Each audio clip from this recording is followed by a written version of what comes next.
पंच परमेश्वर, जुम्मन शेख, अलगू चौधरी में गाढ़ी मित्रता थी। साझे में खेती होती थी, कुछ लेन देन में भी साझा था। एक को दूसरे पर अटल विश्वास था। जुम्मन जब हज करने गए थे तब अपना घर अलगू को सौंप गए थे, और अलगू जब कभी बाहर जाते तो जुम्मन पर अपना घर छोड़ देते थे। उनमें न खाना पाना का व्यवहार था, न धर्म का नाता, केवल विचार मिलते थे। मित्रता का मूल मंत्र भी यही है। इस मित्रता का जन्म उसी समय हुआ जब दोनों मित्र बालक ही थे, और जुम्मन के पूज्य पिता जुमराती उन्हें शिक्षा प्रदान करते थे। अलगू ने गुरुजी की बहुत सेवा की थी, खूब प्याले धोए। उनका हुक्का एक क्षण के लिए भी विश्राम न लेने पाता था, क्योंकि प्रत्येक चिलम अलगू को आध घंटे तक किताबों से अलग कर देती थी। अलगू के पिता पुराने विचारों के मनुष्य थे। उन्हें शिक्षा की अपेक्षा गुरु की सेवा शुश्रूषा पर अधिक विश्वास था। वह कहते थे कि विद्या पढ़ने ने नहीं आती, जो कुछ होता है गुरु के आशीर्वाद से। बस गुरु जी की कृपा दृष्टि चाहिए। अतएव यदि अलगू पर जुमराती शेख के आशीर्वाद अथवा सत्संग का कुछ फल न हुआ तो यह मानकर संतोष कर लेना कि विद्योपार्जन में मैंने यथाशक्ति कोई बात उठा नहीं रखी। विद्या उसके भाग्य ही में न थी तो कैसे आती। मगर जुमराती शेख स्वयं आशीर्वाद के कायल न थे। उन्हें अपने सोटे पर अधिक भरोसा था, और उसी सोटे के प्रताप से आज पास के गांवों में जुम्मन की पूजा होती थी। उनके लिखे हुए रेहननामे या बैनामे पर कचहरी का मुहर्रिर भी कदम न उठा सकता था। हल्के का डाकिया, कांस्टेबल और तहसील का चपरासी सब उनकी कृपा की आकांक्षा रखते थे। अतएव अलगू का मान उनके धन के कारण था, तो जुम्मन शेख अपनी अनमोल विद्या से ही सबके आदर पात्र बने थे। जुम्मन शेख की एक बूढ़ी खाला मौसी थी। उसके पास कुछ थोड़ी सी मिल्कियत थी, परंतु उसके निकट संबंधियों में कोई न था। जुम्मन ने लंबे चौड़े वादे करके वह मिल्कियत अपने नाम लिखवा ली थी। जब तक दानपत्र की रजिस्ट्री न हुई थी तब तक खालाजान का खूब आदर सत्कार किया गया। उन्हें खूब स्वादिष्ट पदार्थ खिलाए गए। हलवे पुलाव की वर्षा सी की गई। पर रजिस्ट्री की मोहर ने इन खातिरदारियों पर भी मानो मुहर लगा दी। जुम्मन की पत्नी करीमन रोटियों के साथ कड़वी बातों के कुछ तेज तीखे सालन भी देने लगी। जुम्मन शेख भी निठुर हो गए। अब बेचारी खालाजान को प्राय नित्य ही ऐसी बातें सुननी पड़ती थीं। बुढ़िया न जाने कब तक जिएगी। 2-3 बीघे ऊसर क्या दे दिया, मानो मोल ले लिया है। बघारी दाल के बिना रोटियां नहीं उतरती। जितना रुपया इसके पेट में झोंक चुके, उतने से तो अब तक गांव मोल ले लेते। कुछ दिन खालाजान ने सुना और सहा, पर जब न सहा गया तब जुम्मन से शिकायत की। जुम्मन ने स्थानीय कर्मचारी गृह स्वामी के प्रबंध देना उचित न समझा। कुछ दिन तक और यूं ही रोध होकर काम चलता रहा। अंत में एक दिन खाला ने जुम्मन से कहा, बेटा, तुम्हारे साथ मेरा निर्वाह न होगा। तुम मुझे रुपए दे दिया करो, मैं अपना पका खा लूंगी। जुम्मन ने घृष्टता के साथ उत्तर दिया, रुपए क्या यहां फलते हैं? खाला ने नम्रता से कहा, मुझे कुछ रूखा सूखा चाहिए भी कि नहीं? जुम्मन ने गंभीर स्वर से जवाब दिया, तो कोई यह थोड़े ही समझा था कि तुम मौत से लड़कर आई हो? खाला बिगड़ गईं। उन्होंने पंचायत करने की धमकी दी। जुम्मन हंसे। जिस तरह कोई शिकारी हिरन को जाली की तरफ जाते देखकर मन ही मन हंसता है। वह बोले, हाँ, जरूर पंचायत करो, फैसला हो जाए। मुझे भी यह रात दिन की खटखट पसंद नहीं। पंचायत में किसकी जीत होगी, इस विषय में जुम्मन को कुछ भी संदेह न थी। आसपास के गांवों में ऐसा कौन था उसके अनुग्रहों का ऋणी न हो? ऐसा कौन था जो उसको शत्रु बनाने का साहस कर सके? किस में इतना बल था जो उसका सामना कर सके? आसमान के फरिश्ते तो पंचायत करने आवेंगे ही नहीं। इसके बाद कई दिन तक बूढ़ी खाला हाथ में एक लकड़ी लिए आसपास के गांवों में दौड़ती रहीं। कमर झुककर कमान हो गई थी। एक एक पग चलना दूभर था। मगर बात आ पड़ी थी। उसका निर्णय करना जरूरी था। बिरला ही कोई भला आदमी होगा जिसके समाने बुढ़िया ने दुखात के आंसू न बहाए हों। किसी ने तो यूं ही ऊपरी मन से हूं हों करके टाल दिया, और किसी ने इस अन्याय पर जमाने को गालियां दी। कहा, कब्र में पांव झटके हुए हैं, आज मरे कल दूसरा दिन, पर हवस नहीं मानती। अब तुम्हें क्या चाहिए? रोटी खाओ और अल्लाह का नाम लो। तुम्हें अब खेती बाड़ी से क्या काम है? कुछ ऐसे सज्जन भी थे जिन्हें हास्य रस के रस आस्वादन का अच्छा अवसर मिला। झुकी हुई कमर, पोपला मुंह, सन के से बाल, इतनी सामग्री एकत्र हो, तब हंसी क्यों ना आवे? ऐसे न्यायप्रिय, दयालु, 3 वत्सल पुरुष बहुत कम थे जिन्होंने इस अबला के दुखड़े को गौर से सुना हो और उसको सांत्वना दी हो। चारों ओर से घूम घाम कर बेचारी अलगू चौधरी के पास आई, लाठी पटक दी और दम लेकर बोली, बेटा, तुम भी दम भर के लिए मेरी पंचायत में चले आना। अलगू, मुझे बुलाकर क्या करोगी? कई गांव के आदमी तो आवेंगे ही। खाला, अपनी विपत तो सबके आगे रो आई। अब आनरे न आने का अख्तियार उनको है। अलगू, क्यों आने को आ जाऊंगा, मगर पंचायत में मुंह न खोलूंगा। खाला, क्यों बेटा? अलगू, अब इसका क्या जवाब दूं? अपनी खुशी। जुम्मन मेरा पुराना मित्र है, उससे बिगाड़ नहीं कर सकता। खाला, बेटा, क्या बिगाड़ के डर से ईमान की बात न कहोगे? हमारे सोए हुए धर्म ज्ञान की सारी संपत्ति लुट जाए तो उसे खबर नहीं होता, परंतु ललकार सुनकर वह सचेत हो जाता है। फिर उसे कोई जीत नहीं सकता।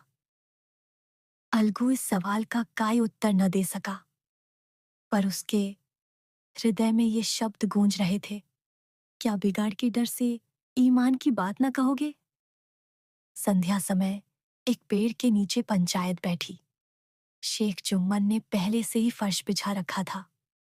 उन्होंने पान, इलायची, हुक्के, तंबाकू आदि का प्रबंध भी किया था। हाँ, वह स्वयं अलबत्ता अलगू चौधरी के साथ जरा दूर पर बैठे जब पंचायत में कोई आ जाता था, तब दबे हुए सलाम से उसका स्वागत करते थे।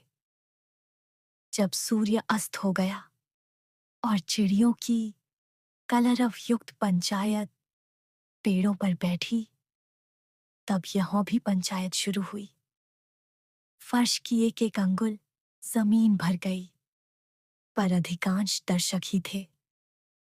निमंत्रित महाशयों में से केवल वे ही लोग पधारे थे जिन्हें जुम्मन से अपनी कुछ कसर निकालनी थी। एक कोने में आग सुलग रही थी। नाई ताबड़तोड़ चिलम भर रहा था। यह निर्णय करना असंभव था कि सुलगते हुए उपलों से अधिक धुआं अब निकलता था या चिलम के दमों से। लड़के इधर उधर दौड़ रहे थे। कोई आपस में गाली गलौज करते और कोई रोते थे। चारों तरफ कोलाहल मच रहा था। गांव के कुत्ते इस जमाव को भोज समझकर झुंड के झुंड जमा हो गए थे। पंच लोग बैठ गए। तो बूढ़ी खाला ने उनसे विनती की, पंचों, आज 3 साल हुए मैंने अपनी सारी जायदाद अपने भांजे जुम्मन के नाम लिख दी थी। इसे आप लोग जानते ही होंगे। जुम्मन ने मुझे ताहयात रोटी कपड़ा देना कबूल किया। साल भर तो मैंने इसके साथ रो धोकर काटा, पर अब रात दिन का रोना नहीं सहा जाता। मुझे न पेट की रोटी मिलती है, न तन का कपड़ा। बेकस बेवा हूं, कचहरी दरबार नहीं कर सकती। तुम्हारे सिवा और किसको अपना दुपेहक सुनाऊं? तुम लोग जो राह निकाल दो, उसी राह पर चलो। अगर मुझ में कोई ऐब देखो, तो मेरे मुंह पर थप्पड़ मारी। जुम्मन में बुराई देखो, तो उसे समझाऊं। क्यों एक बेकस की आह लेता है? मैं पंचों का हुक्म सिर माथे पर चढ़ाऊंगी।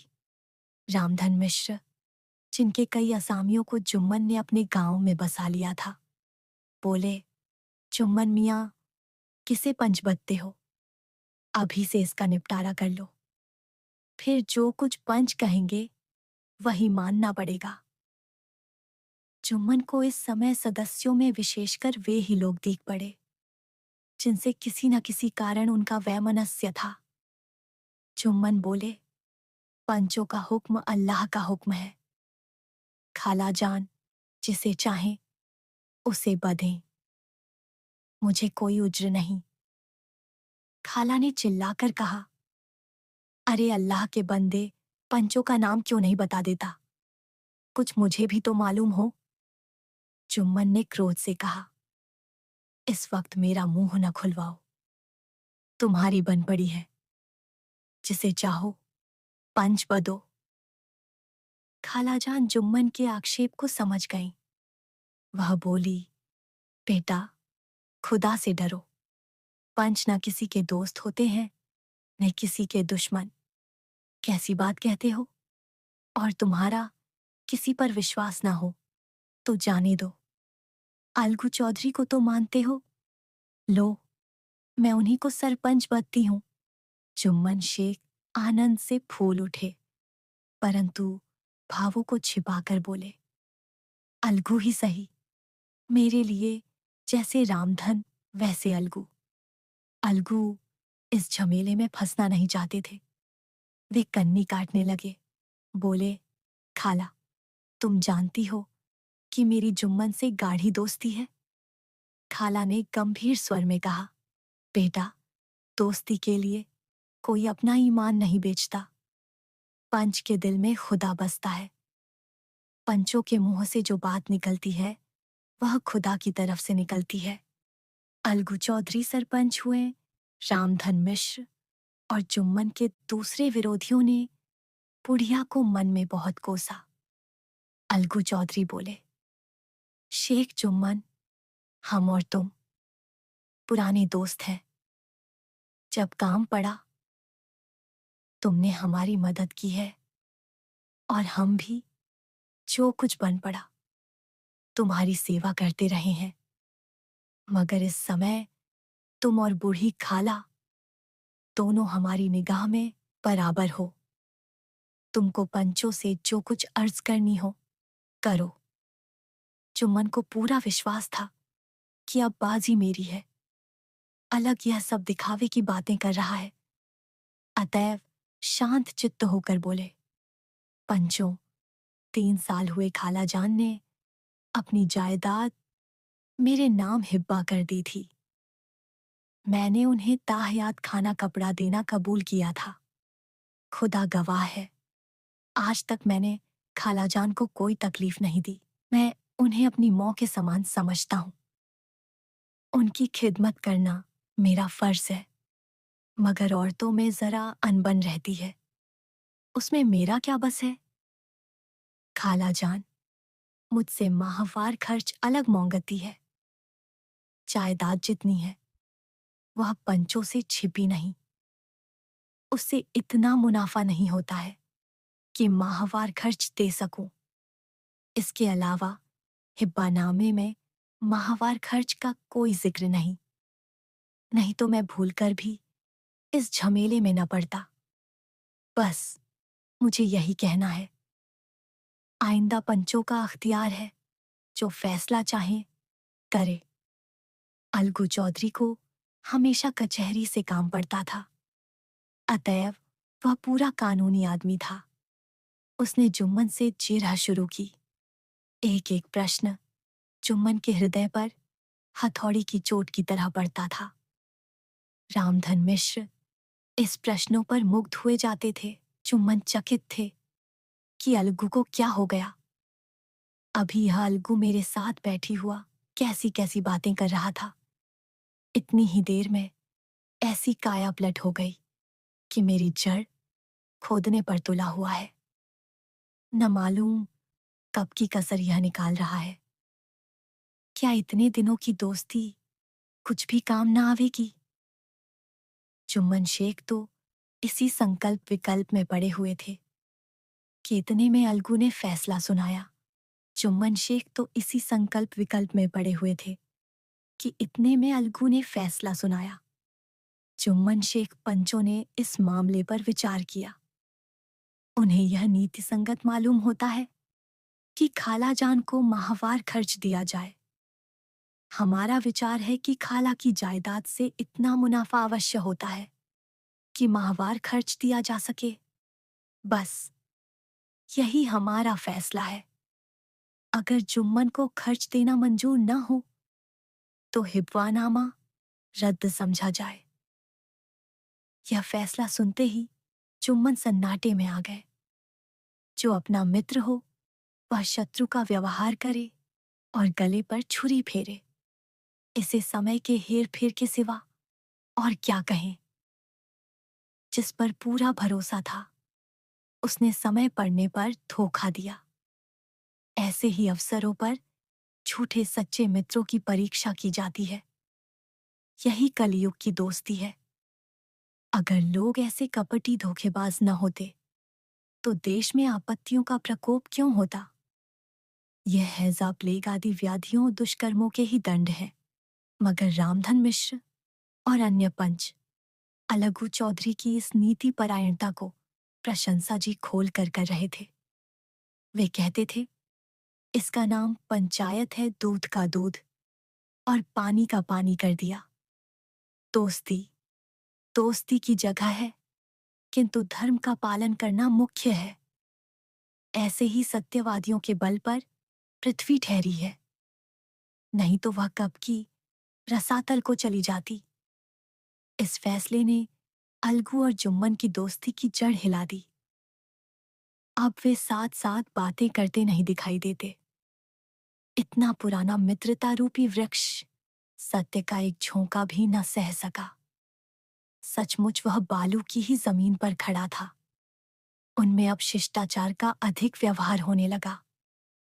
एक दूसरे की आवभगत ज्यादा करने लगा। वे मिलते जुलते थे, मगर उसी तरह जैसे तलवार से ढाल मिलती है। जुम्मन के चित्त में मित्र की कुटिलता आठों पहर खटका करती थी। उसे हर घड़ी यही चिंता रहती थी कि किसी तरह बदला लेने का अवसर मिले। अच्छे कामों की सिद्धि में बड़ी देर लगती है, पर बुरे कामों की सिद्धि में यह बात नहीं होती। जुम्मन को भी बदला लेने का अवसर जल्द ही मिल गया। पिछले साल अलगू चौधरी पटेसर से बैलों की एक बहुत अच्छी गोई मोल लाए थे। बैल पछाही जाति के सुंदर बड़े बड़े सींगों वाले थे। महीनों तक आसपास के गांव के लोग दर्शन करते रहे। दैवयोग से जुम्मन की पंचायत के 1 महीने के बाद इस जोड़ी का एक बैल मर गया। जुम्मन ने दोस्तों से कहा, यह दगाबाजी की सजा है। इंसान सब्र भले ही कर जाए, पर खुदा नेक बद सब देखता है। अलगू को संदेह हुआ कि जुम्मन ने बैल को विष दिला दिया है। चौधराइन ने भी जुम्मन पर ही इस दुर्घटना का दोषारोपण किया। उसने कहा, जुम्मन ने कुछ कर करा दिया है।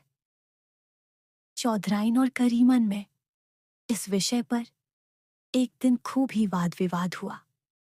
दोनों देवियों ने शब्द बाहुल्य की नदी बहा दी। व्यंग्य, वक्तोक्ति, अन्योक्ति और उपमा आदि अलंकारों में बातें हुईं। जुम्मन ने किसी तरह शांति स्थापित की। उन्होंने अपनी पत्नी को टौंट डपट कर समझा दिया। वह उसे उस रणभूमि से हटा भी ले गए। उधर अलगू चौधरी ने समझाने बुझाने का काम अपने तर्कपूर्ण सोंटे से लिया। अब अकेला बैल किस काम का? उसका जोड़ बहुत ढूंढा गया पर न मिला। निदान यह सलाह ठहरी कि इसे बेच डालना चाहिए। गांव में एक समझू साहू थे। वह इक्का गाड़ी हाँकते थे।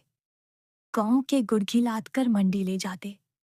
मंडी से तेल नमक भर लाते और गांव में बेचते।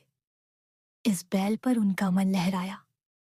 उन्होंने सोचा, यह बैल हाथ लगे तो दिन भर में बेखटके 3 खेप हों। आजकल तो एक ही खेप में लाले पड़े रहते हैं। बैल देखा, गाड़ी में दौड़ाया, पाल भौरी की पहचान कराई, मोल तोल किया और उसे लाकर द्वार पर बौंध ही दिया। 1 महीने में दाम चुकाने का वादा ठहरा। चौधरी को भी गरज थी ही, घाटे की परवाह न की। समझू साहू ने नया बैल पाया तो लगे उसे रगेदने। वह दिन में 3-3, 4-4 खेपें करने लगे। न चारे की फिक्र थी न पानी की, बस खेपों से काम था। मंडी ले गए, वहां कुछ सूखा भूसा सामने डाल दिया। बेचारा जानवर अभी दम भी न लेने पाया था कि फिर जोत दिया। अलगू चौधरी के घर था तो चैन की बंशी बजती थी। बैलराम छठे छमाहे कभी बहली में जोते जाते थे। खूब उछलते कूदते और कोसों तक दौड़ते चले जाते थे। वह बैलराम का रातिब था। साफ पानी, तली हुई अरहर की दाल और भूसे के साथ खली। और यही नहीं, कभी कभी घी का स्वाद भी चखने को मिल जाता था। शाम सवेरे एक आदमी खरहरे करता, पोंछता और सहलाता था। कहाँ वह सुख चैन, कहाँ यह 8 पहर का ही खपत। महीने भर ही में वह पिस्सा गया। इक्के का यह जुआ देखते ही उसका लहू सूख जाता था कि एक पग चलना दूभर था। हड्डी डयों निकल आई थी पर था वह पानीदार। मार की बर्दाश्त न थी। एक दिन चौथी खेप में साहू जी ने दूना बोझ लादा। दिन भर का थका जानवर पैर न उठते थे पर साहू जी कोड़े फटकारने लगे। बस फिर क्या था, बैल कलेजा तोड़ का चला। कुछ दूर दौड़ा और चाहा कि जरा दम ले लूं, पर साहू जी को जल्द पहुंचने की फिक्र थी। अतएव उन्होंने कई कोड़े बड़ी निर्दयता से फटकारे। बैल ने एक बार फिर जोर लगाया पर अब की बार शक्ति ने जवाब दे दिया। वह धरती पर गिर पड़ा और ऐसा गिरा कि फिर न उठा। साहू जी ने बहुत पीटा, टोंग पकड़कर खींचा, नथनों में लकड़ी ठूंस दी, पर कहीं मृतक भी उठ सकता है। तब साहू जी को कुछ शक हुआ। उन्होंने बैल को गौर से देखा, खोलकर अलग किया और सोचने लगे कि गाड़ी कैसे घर पहुंचे। बहुत चीखे चिल्लाए, पर देहात का रास्ता बच्चों की ओंक की तरह सौज होते ही बंद हो जाता है। कोई नजर न आया, आसपास कोई गांव भी न था। मारे क्रोध के उन्होंने मरे हुए बैल पर और दुर्रे लगाए और कोसने लगे। अभागे, तुझे मरना ही था तो घर पहुंचकर मरता ससुरा बीच रास्ते ही में मर रहा। अब गड्डी कौन खींचे। इस तरह साहू जी खूब जले भुने। कई बोरे गुड़ और कई पीपे घी उन्होंने बेचे थे। 200-250 रुपए कमर में बंधे थे। इसके सिवा गाड़ी पर कई बोरे नमक थे। अतएव छोड़कर जा भी न सकते थे। लाचार बेचारे गाड़ी पर ही लेटे गए। वहीं रतजगा करने की ठान ली। चिलम पी, गाया, फिर हुक्का पिया। इस तरह साहजी आधी रात तक नींद को बहलाते रहे। अपनी जान में तो वह जागते ही रहे, पर पौ फटते ही जो नींद टूटी और कमर पर हाथ रखा तो थैली गायब। घबराकर इधर उधर देखा तो कई कनस्तर तेल भी नदारत। अफसोस में बेचारे ने सिर पीट लिया और पछाड़ खाने लगा। प्रात काल रोते बिलखते घर पहुंचे। सहुआइन ने जब यह बुरी सुनावनी सुनी तब पहले तो रोई, फिर अलगू चौधरी को गालियां देने लगी। निघोड़े ने ऐसा कुलछनी बैल दिया कि जन्म भर की कमाई लुट गई। इस घटना को हुए कई महीने बीत गए। अलगू जब अपने बैल के दाम मांगते तब साहू और सहुआइन दोनों ही झल्लाए हुए कुत्ते की तरह चढ़ बैठते और अंड बंड पकने लगते। वाह, यहाँ तो सारे जन्म की कमाई लुट गई, सत्यानाश हो गया, इन्हें दामों की पड़ी है। मुर्दा बैल दिया था, उस पर दाम मांगने चले हैं। आंखों में धूल झोंक दी। सत्यानाशी, बैल गले बांध दिया। हमें निरापोंगा ही समझ लिया है। हम भी बनिए के बच्चे हैं, ऐसे बुद्धू कहीं और होंगे। पहले जाकर किसी गड्ढे में मुंह धोआओ, तब दाम लेना। ना जी मानता हो तो हमारा बैल खोल ले जाओ। महीना भर के बदले 2 महीना जोत लो। और क्या लोगे? चौधरी के अशुभ चिंतकों की कमी न थी। ऐसे अवसरे पर वे भी एकत्र हो जाते और साहू जी के बराने की पुष्टि करते। परंतु 150 रुपए से इस तरह हाथ धो लेना आसान न था। एक बार वह भी गरम पड़े। साहू जी बिगड़कर लाठी ढूंढने घर चले गए। अब सहुआइन ने मैदान लिया। प्रश्नोत्तर होते होते हाथापाई की नौबत आ पहुंची। सहुआइन ने घर में घुसकर किवाड़ बंद कर लिए। शोरगुल सुनकर गांव के भलेमानस घर से निकाला। वह परामर्श देने लगे कि इस तरह से काम न चलेगा, पंचायत कर लो, कुछ तय हो जाए, उसे स्वीकार कर लो। साहू जी राजी हो गए। अलगू ने भी हामी भर ली। पंचायत की तैयारियां होने लगीं। दोनों पक्षों ने अपने अपने दल बनाने शुरू किए। इसके बाद तीसरे दिन उसी वृक्ष के नीचे पंचायत बैठी। वही संध्या का समय था। खेतों में कौए पंचायत कर रहे थे।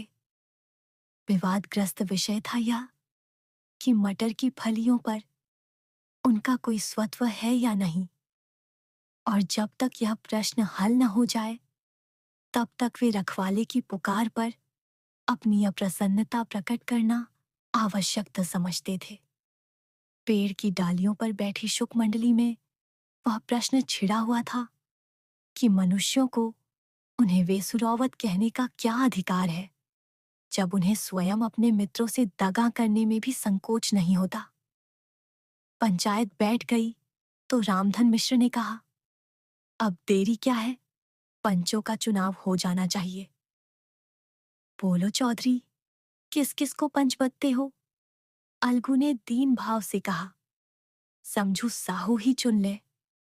समझू खड़े हुए और कड़कर बोले, मेरी ओर से जुम्मन शेख। जुम्मन का नाम सुनते ही अलगू चौधरी का कलेजा धक धक करने लगा, मानो किसी ने अचानक थप्पड़ मारा दिया हो। रामधन अलगू के मित्र थे। वह बात को ताड़ गए। पूछा, क्यों चौधरी, तुम्हें कोई उज्र तो नहीं? चौधरी ने निराश होकर कहा, नहीं, मुझे क्या उज्र होगा। अपने उत्तरदायित्व का ज्ञान बहुधा हमारे संकुचित व्यवहारों का सुधारक होता है। जब हम राह भूलकर भटकने लगते हैं तब यही ज्ञान हमारा विश्वसनीय पथ प्रदर्शक बन जाता है। पत्र संपादक अपनी शांति कुटी में बैठा हुआ कितनी धृष्टता और स्वतंत्रता के साथ अपनी प्रबल लेखनी से मंत्रिमंडल पर आक्रमण करता है। परंतु ऐसे अवसर आते हैं जब वह स्वयं मंत्रिमंडल में सम्मिलित होता है। मंडल के भवन में पग धरते ही उसकी लेखनी कितनी मर्मज्ञ, कितनी विचारशील, कितनी न्यायपरायण हो जाती है। इसका कारण उत्तरदायित्व का ज्ञान है। नवयुवक युवावस्था में कितना उद्दंड रहता है। माता पिता उसकी ओर से कितने चिंतित ही रहते हैं। वे उसे कुल कलंक समझते हैं, परंतु थोड़ी ही समय में परिवार का बोझ सिर पर पड़ते ही वह अव्यवस्थित चित्त, उन्मत्त युवक कितना धैर्यशील, कैसा शांत चित्त हो जाता है। यह भी उत्तरदायित्व के ज्ञान का फल है। जुम्मन शेख के मन में भी सरपंच का उच्च स्थान ग्रहण करते ही अपनी जिम्मेदारी का भाव पैदा हुआ। उसने सोचा, मैं इस वक्त न्याय और धर्म के सर्वोच्च आसन पर बैठा हूं। मेरे मुंह से इस समय जो कुछ निकलेगा वह देववाणी के सदृश है, और देववाणी में मेरे मनोविकारों का कदापि समावेश न होना चाहिए। मुझे सत्य से जौ भर भी टलना उचित नहीं। पंचों ने दोनों पक्षों से सवाल जवाब करने शुरू किए। बहुत देर तक दोनों दल अपने अपने पक्ष का समर्थन करते रहे। इस विषय में तो सब सहमत थे कि समझू को बैल का मूल्य देना चाहिए, परंतु वो महाशय इस कारण रियायत करना चाहते थे कि बैल के मर जाने से समझू को हानि हुई। उसके प्रतिकूल तो सभ्य मूल के अतिरिक्त समझू को दंड भी देना चाहते थे, जिससे फिर किसी को पशुओं के साथ ऐसी निर्दयता करने का साहस न हो। अंत में जुम्मन ने फैसला सुनाया, अलगू चौधरी और समझू साहू, पंचों ने तुम्हारे मामले पर अच्छी तरह विचार किया। समझू को उचित है कि बैल का पूरा दाम दे। जिस वक्त उन्होंने बैल लिया उसे कोई बीमारी न थी। अगर उसी समय दाम दे दिए जाते तो आज समझू उसे फेर लेने का आग्रह न करते। बैल की मृत्यु केवल इस कारण हुई कि उससे बड़ा कठिन परिश्रम लिया गया और उसके दाने चारे का कोई प्रबंध न किया गया। रामधन मिश्र बोले, समझू ने बैल को जानबूझकर मारा है, अतएव उससे दंड लेना चाहिए। जुम्मन बोले, यह दूसरा सवाल है, हमको इससे कोई मतलब नहीं। झगड़ू साहू ने कहा, समझू के साथ हम कुछ रियायत होनी चाहिए। जुम्मन बोले, यह अलगू चौधरी की इच्छा पर निर्भर है। यह रियायत करें तो उनकी भलमनसी अलगू चौधरी फूले न समाए। उठ खड़े हुए और जोर से बोल, पंच परमेश्वर की जय। इसके साथ ही चारों ओर से प्रतिध्वनि हुई, पंच परमेश्वर की जय। यह मनुष्य का काम नहीं, पंच में परमेश्वर वास करते हैं, यह उन्हीं की महिमा है। पंच के सामने खोटे को कौन खरा कह सकता है। थोड़ी देर बाद जुम्मन अलगू के पास आए और उनके गले लिपट कर बोले, भैया, जब से तुमने मेरी पंचायत की तब से मैं तुम्हारा प्राणघातक शत्रु बन गया था, पर आज मुझे ज्ञात हुआ कि पंच के पद पर बैठकर न कोई किसी का दोस्त है न दुश्मन। न्याय के सिवा उससे और कुछ नहीं सोचता। आज मुझे विश्वास हो गया कि पंच की जबान से खुदा बोलता है। अलगू रोने लगे। इस पानी से दोनों के दिलों का मैल धुल गया। मित्रता की मुरझाई हुई लता फिर हरी हो गई।